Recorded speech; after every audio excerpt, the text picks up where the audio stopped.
Thank you, Mike. And it's certainly encouraging to see so many people come out to talk about what is truly a regional issue.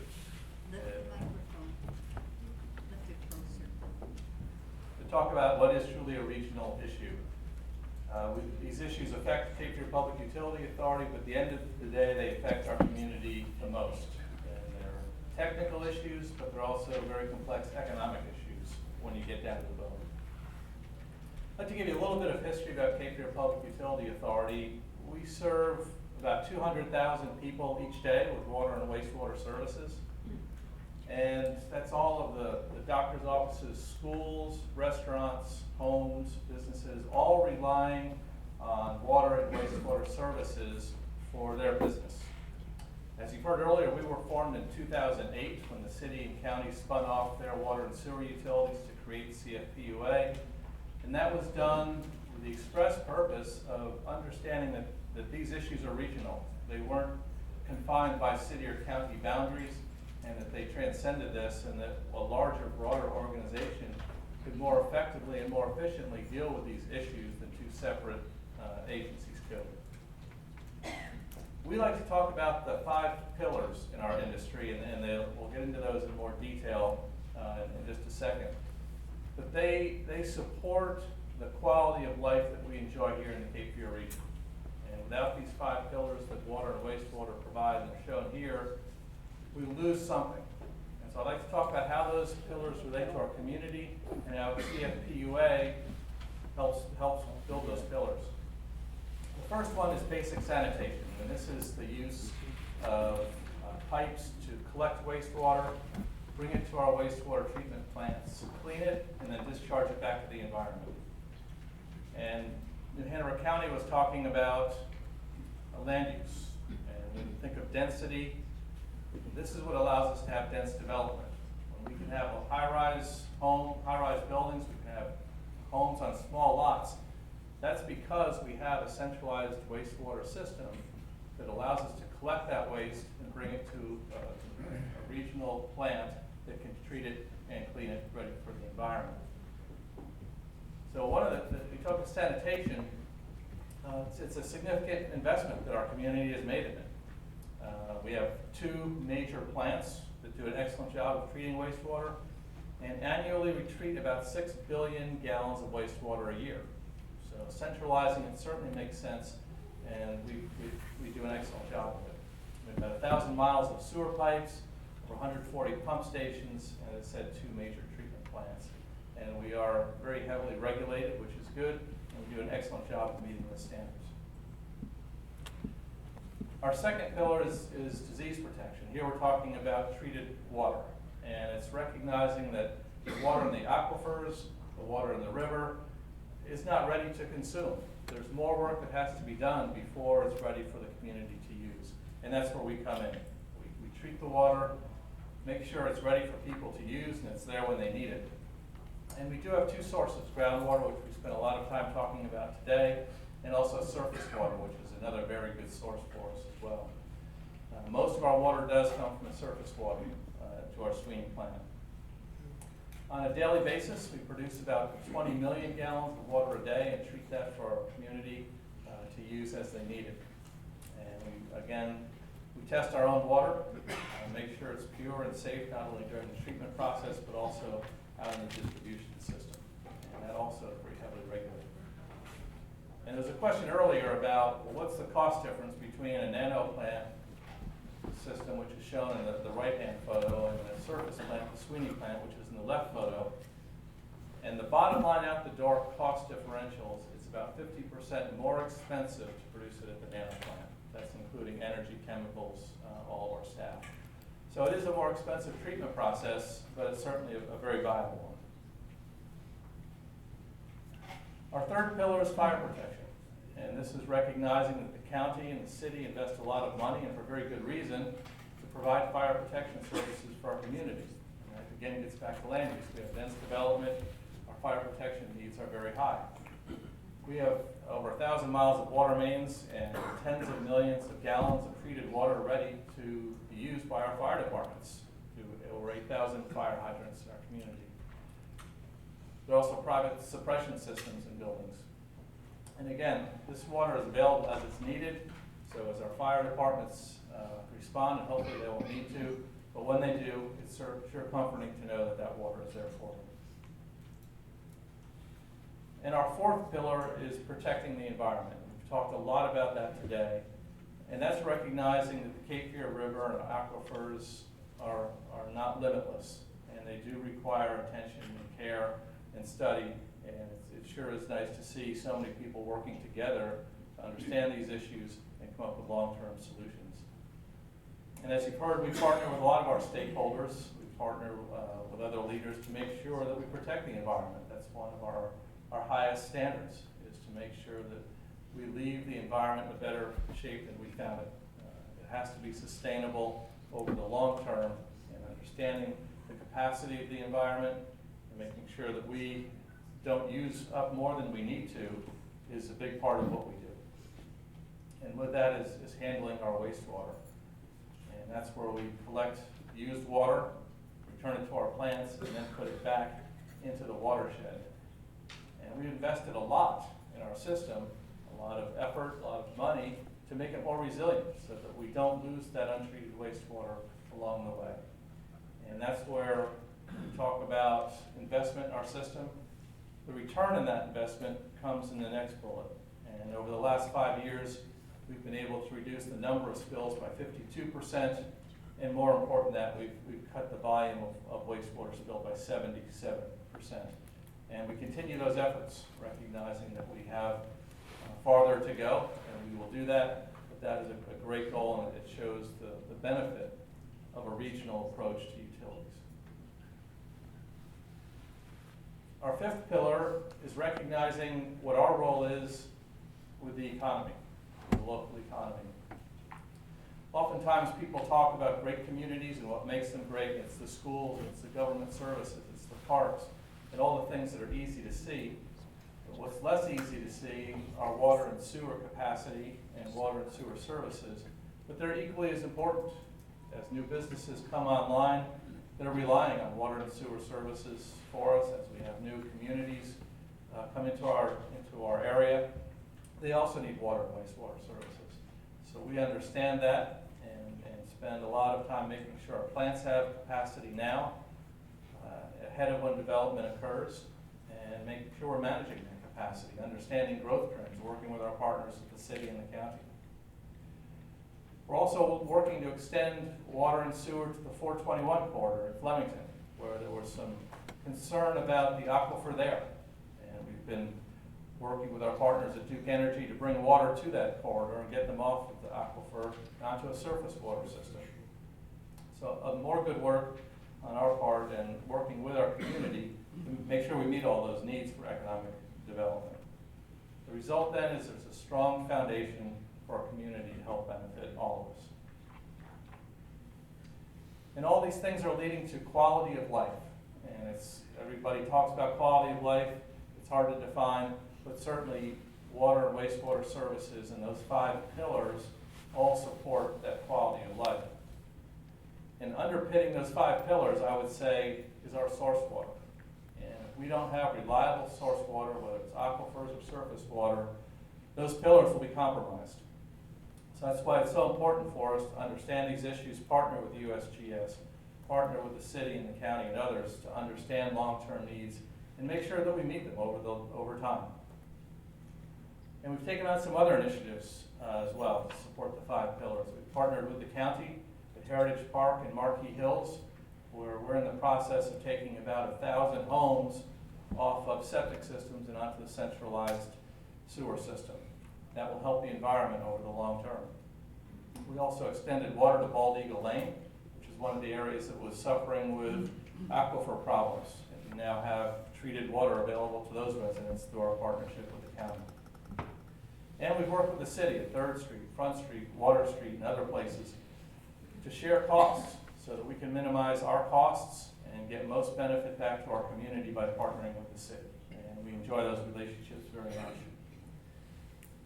In the end, it's very important that we all work together to understand these issues as we are today and make sure we're addressing them over the long term.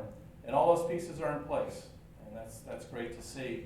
and our work is cut out for us ahead, but with the people that are involved, I feel very good, very optimistic about where we are and where we're headed.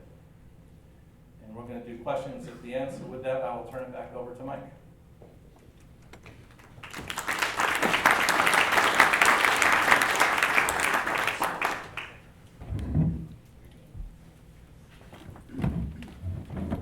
Good afternoon, everyone. Really honored to be here to share my comments and my thoughts on water and sewer and those kind of things that impact our community. By a show of hands, how many people here have lived here in Wilmington all of your lives? How many people have been here for 5 years or less? For 10 years or less? 15 years or less? 20 years or less? 30 years or less? You know, it's amazing how many folks have moved into this community over time. This is a place that I grew up in. And it may be hard to believe, but Lumina Station, that beautiful place that's sitting there, used to be a landfill. I had an uncle who had a trash hauling business. He hauled trash from the town of Riceville Beach. And where Lumina Station is, that was his land, and that was his landfill. My grandmother and grandfather lived right off of Riceville Avenue. I grew up on Riceville Avenue. The two churches there is where I went to church. And the ironic thing is that my grandparents had well water. And it was some of the worst tasting water you could ever think of getting. My cousins would come here from Ohio to vacation and visit my grandmother. They would brush their teeth with soda because the water was just that bad. But thinking back then, I'm sure that people didn't realize that what you put into the ground also affected your drinking water. For those that are pumping water out of the ground to indeed bathe themselves, to wash their dishes, to wash their clothes, but also to drink. And back in those days, you did have some people that had the hand pump as well as the pump that would pump water out of the ground. A little further down Military Cutoff, where there's a nice big office building now, there was also a dump there as well. But over time, as the community got smarter, recognizing the effects, the negative effects on our environment, we started doing things a bit different to indeed clean things up. As Jim mentioned, the county partnered with the Castleton Public Utility Authority a couple of years ago to extend water and sewer to Market Hills and Heritage Park. What we found there is that there were a number of septic tanks that had been leaking, that were broken, that were damaged, that could not be repaired. And folks, instead of getting those things fixed, they would kind of deal with the problem, but it was really affecting water quality long-term for our community. It was going to take a sizable investment from the county to indeed make that shift become right again. And so we did do just that. I think we spent over $20 million partnering with the Castleton Public Utility Authority to indeed make that happen. And what I find in our community is that most development, especially in the Castlehane area, has all been, in terms of water and sewer, has all been developer driven. Wherever you see water and sewer, you see developers that are coming, businesses that are coming, and it really makes your community grow and thrive. I applaud Earl Smith for his innovative thought process in bringing water and sewer to his River Bluffs community, and how he's brought a trunk line of water, a trunk line of sewer to that area, which is enabling others in the Castlehane area to indeed have water and sewer as well. And for me, a thriving community will be a community that has water and sewer throughout. My goal as a commissioner will be that we have water and sewer throughout the county, no more septic tanks, no more wells, but indeed we have a community that embraces clean water for years to come. I've been very impressed with all the low-impact development techniques that builders are using in our community these days to protect our environment. I applaud the Green Builders Alliance for what they're doing to make green building a reality in our community, to educate young boys and girls and young minds in our community about the importance of taking care of the water here. As one of your elected officials, working with Rob Zappa, with Beth Dawson, Woody White, and Skip Watkins, our goal, again, is to make sure we do have clean water and sewer throughout our community. Now, looking at the 421 corridor, talking about business again, as Jim mentioned earlier, water and sewer is all about economic development. Where we have water and sewer, you can also grow businesses. And we're looking at the 421 corridor as being that next industrial corridor in our community that can bring more jobs into Nutley County by bringing that water and sewer there and extending it all the way up to Pender County, partnering with Pender County as well. And we're really looking at more of a regional approach to building or bringing jobs to our community. It's not just about New Upper County. It's not just about Pender County. It's not just about Brunswick County, but it's about all three counties working together to indeed increase job opportunities here in our community. And with that, I'm going to be quiet and listen to the next speakers get up here and speak, and then I'll answer any questions that you may have.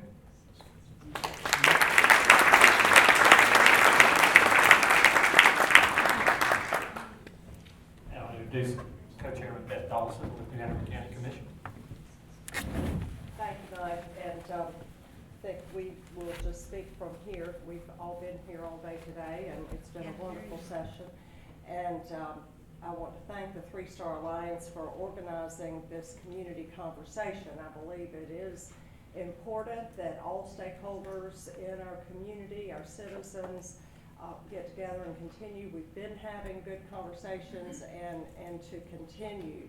We've heard some very informative presentations today and conversations that we've had from a lot of smart people and that we have in our community that we can rely on to obtain information. I want to thank Jim Fleckner and the staff of Cape Fear Public Utility Authority, who is here providing the best delivery of service each and every day. Jim covered a lot of good information in his presentation regarding the pillars, and I agree that each and every one of those are important. As New Hanover County is the second smallest county geographically in our state, and yet we're in the top 10 in growth of population in our state, it becomes increasingly important that your elected officials, your county commissioners, and your city council leaders make informed decisions regarding future land use and growth and the impact on our natural resources and our water supply, as we have been discussing today in quite a bit of detail. I think it's important we continue to support these studies that are ongoing and will contribute to data that we can use to help make informed decisions.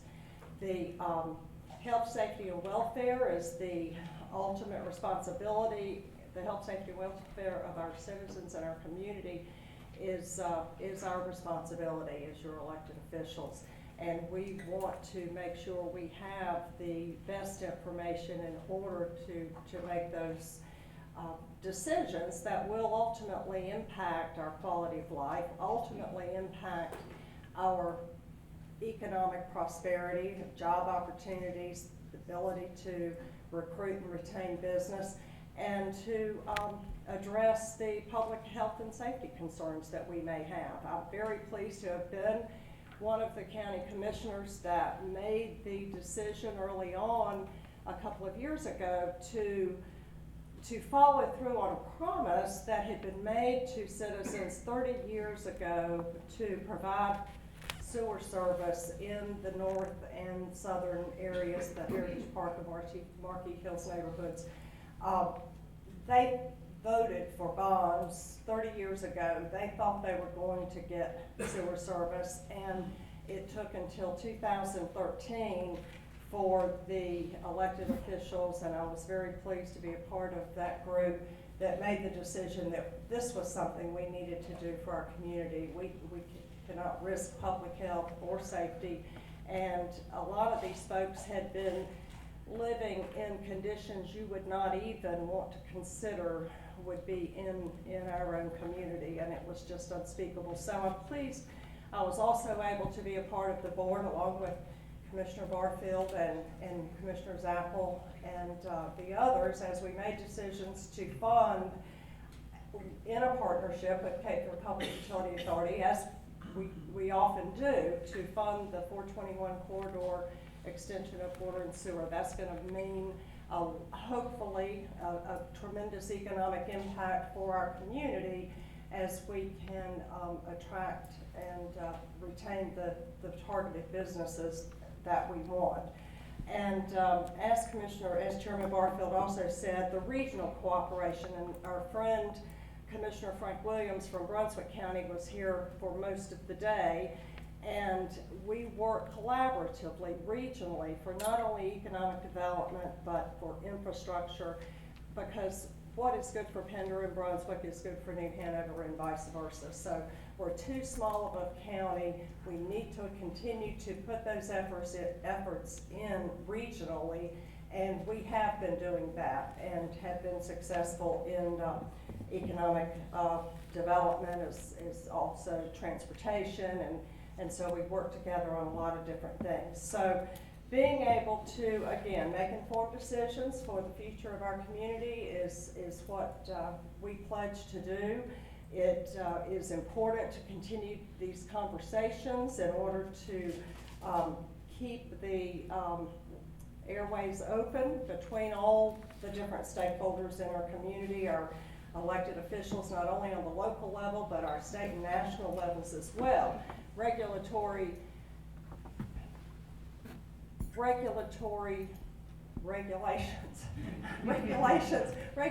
that come to us from the national level and then to the state level and then mandated to your local level make a tremendous impact on our ability to do business and our quality of life. So we need to be able to have working relationships with our state and national leaders, which we are fortunate to have, and to continue open dialogues about issues that will ultimately impact us right here in New Hanover County. So continuing to be proactive, continuing to have these conversations among all stakeholders, and I think that you have elected officials before you now that are doing that and will continue to do that. So I'm always available. It continues to be my honor to serve you, and look forward to trying to answer any questions you may have. And thank you again to everyone for taking the time out of their day to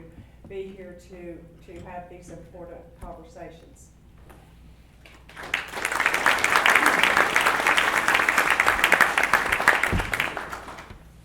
Can you hear me? Yes, thank you. So I had my say this morning. I would just like to recap that Mike asked me to, when we thought about this panel, to summarize what we heard today and the implications of it. I heard myself talk about the groundwater system here in this area. You live on a peninsula surrounded by salt water. You live on top of the Cape Fear Arch, which limits the thickness of the aquifers. And so you have limited freshwater aquifers, a little bit of Castle Hayne and some PV, and everything else is salty. That's pretty interesting to me that you've been able to sustain yourself, but you've been able to sustain yourselves here because you bought into the concept of conjunctive use. You brought in surface water, you deal with groundwater effectively from different aquifers. And so I encourage you this morning to begin to cooperate, continue to cooperate, and continue to diversify and to interconnect. I want to share with you just a couple of thoughts I had after listening to people all day. You know, if you were taking water out of a river close to the ocean, and you were consuming that water at through a water treatment plant, and the amount of water that you were taking out of the river caused salt water to move up the river, then every environmental group in the region would rightfully be all over that water corporation, and we would be saying, hey, you're messing up a freshwater resource and you're transforming it into a saltwater resource. But here we have this groundwater resource that's fresh, and it's the Castle Hayne and the PD. Yet we don't even really know where the saltwater freshwater boundary is, but we have a better idea now than we did earlier, because the USGS has done some studies to try to help pinpoint, and NATS group has done some studies to try to help pinpoint it. The groundwater resource is out of sight, out of mind. I was impressed that we had 167 wells. Did you mention that, Kristen? 167 wells spread over a 400 square mile county is less than one well per square mile, less than wrong. We don't know enough about the groundwater system to manage it. And so the fresh groundwater system that we have beneath our feet in this location is relatively poorly understood. We do not have nearly enough monitoring wells to understand what's going on in the groundwater system. It's incredibly complex. And before we do a tremendously large number of studies in the future, we ought to put a lot of emphasis on drilling some wells that are just designed to help us understand the groundwater system. I believe that we should develop our groundwater resources where they're sustainable and move the groundwater to where we need it. That's not what we do. We develop the groundwater wells often, not always, where we can find cheap land, or where we can find land, or where it's close to a plant, etc. And we don't think about sometimes the implications.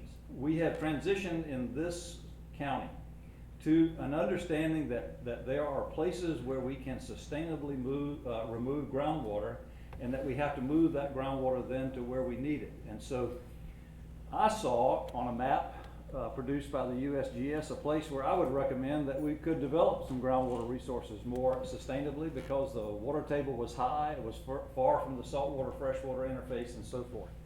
So let's continue to develop the groundwater resources where they're sustainable and move that water to where we need it.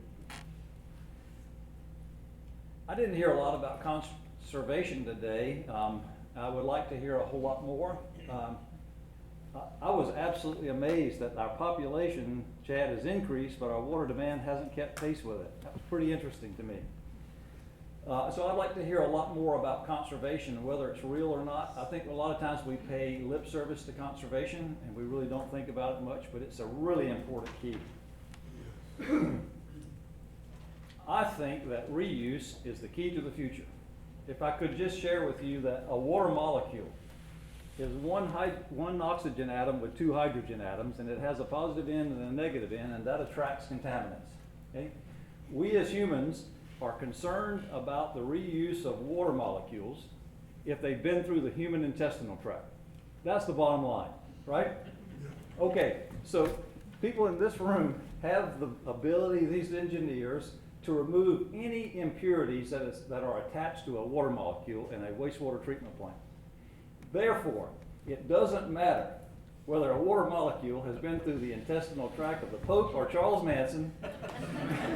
If you can remove the impurities from that water molecule, you could consume it. I was blown away today with Gary McSmith's straw poll that showed that most people in this room are not afraid of reuse quality water.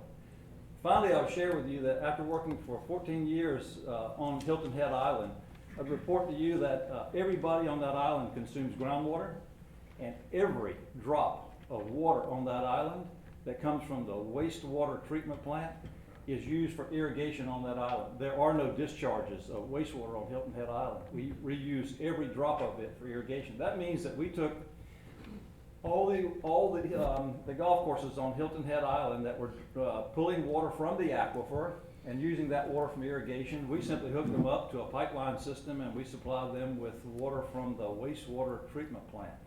Reuse at that level, or human consumption of reuse water is an incredibly important thing for our future, and I would really encourage us to continue to think about that. Thank you.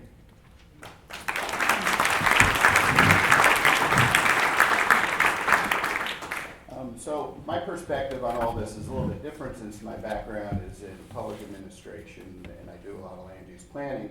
But, just to kind of bridge the gap, the reuse question I think is an important one, and we should be thinking more about it. And I'm sure the purpose of the straw poll was to try and make the point that, well, the people who build these facilities pay for, have to deal with ratepayers and all that, are afraid that ratepayers won't accept it, won't embrace it, right? They don't want the political conflict.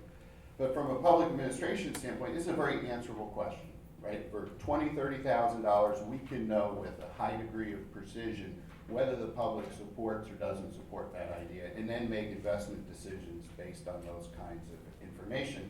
And I think that was sort of the gist that I took away from all the sessions today, is on the one hand, I'm pretty optimistic. We have a lot more information about the problem than we've had in prior years, prior decades, certainly since I moved here in 2001. And from that standpoint, it's good. I think the fact that we have 150, 200 people, however many have been here over the course of the day, in a room listening to talks about water supply issues is very encouraging, right? At the same time, as Bill Hart reminded me, when I moved here in the late 90s, early 2000s, we were talking about these issues too. Interest went away, and we've added probably another 150,000 ratepayers to the area, right? If we don't start taking action in the sort of foreseeable future, we lose options, right? We have time at our advantage right now. The taps are not going to go dry tomorrow. We have time to plan, to build, to design, to finance these facilities that are being needed in the future, because as Dylan points out, and I would say, Dylan, I think your estimates of future population growth are probably conservative. We're going to add another 150 to 200,000 people to the three-county region, whether we want them here or not, right? Increasingly I'm on the not side, but I'm also part of the problem because I moved here 15 years ago. as the commissioner reminds, we're all really part of the problem except for him, I guess. And a handful of other Wilmingtonians. And the same reasons I moved here and will probably not leave from here are the same reasons all those other folks are gonna move here, right? And while we have adequate supplies right now, I'm looking at the USGS map where the groundwater's fallen, and my house is right inside one of those circles, right? And it's inside that circle because in 1964, none of that land had been developed, right? My house was built in 1991, as was my whole neighborhood roughly.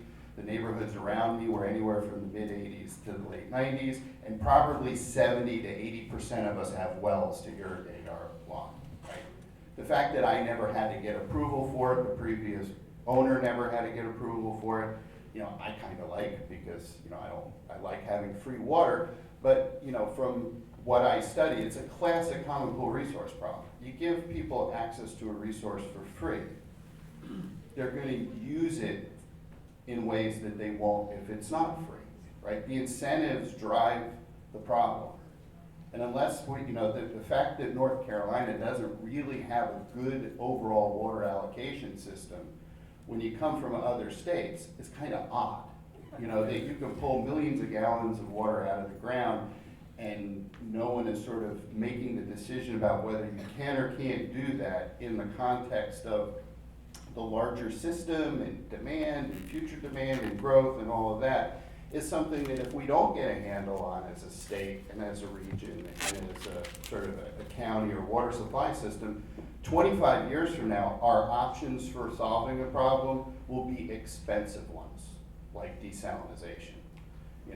And while it's nice to say we got this whole river to draw water off of, the fact is, we're competing with other people for that water, and unfortunately, geographically speaking, we're at the end of the system, right? So if Raleigh and other urbanized areas don't solve their problem and keep taking water from the river, whether we want to or not, we're gonna sort of have problems that aren't even our own doing, right? And that's why it's not just a New Hanover County, Pender, Brunswick problem, it's really a state and basin problem that we really need to be thinking in terms. I'm glad to see that we got the USGS doing this study and that the state may be, I don't know, we don't even think there's sea level rise. So I don't know what we're gonna do as a state, and I can say that because, I'm a tenured faculty member, so I can make concepts like that, we can kind of tell you the truth. But, these are problems that are not solved in years, they're solved in decades, right? And I think the really encouraging thing is, since we sort of reconfigured our institutional system and we have the regional Cape Fear Authority here, things have improved dramatically. Anybody that was here 7 years ago, imagine what would have happened with that rain event as far as all the sewer blowouts around the county, right?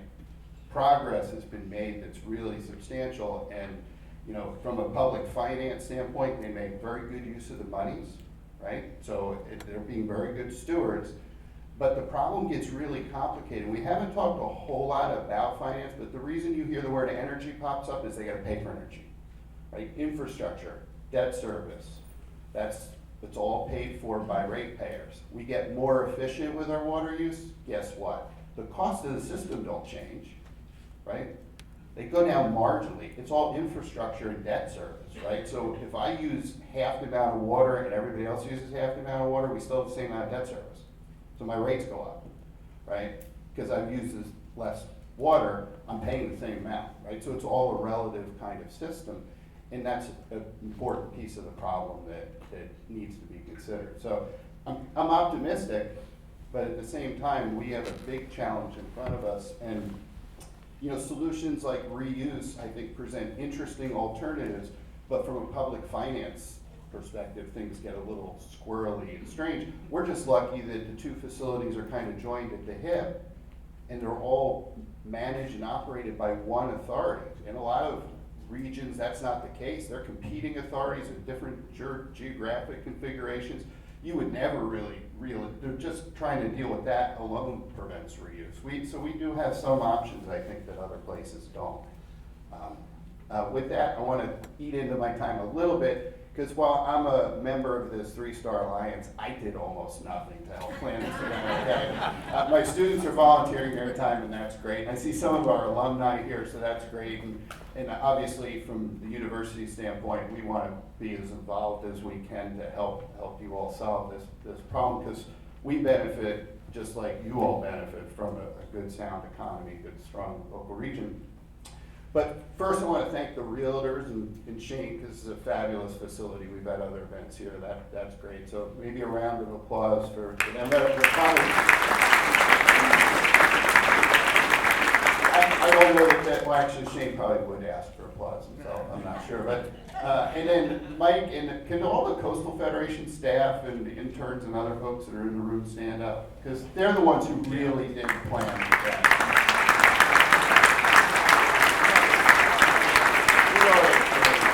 And a big fan, anytime you put on events like this, and I've been in his shoes, and it's like, well, is anybody gonna register?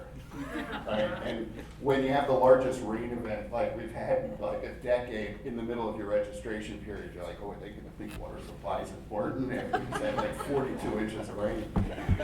But they did a great job, and hopefully, we'll all be able to put on other events like this on related issues, and perhaps even this one. So with that, we'll turn it over to you all for questions.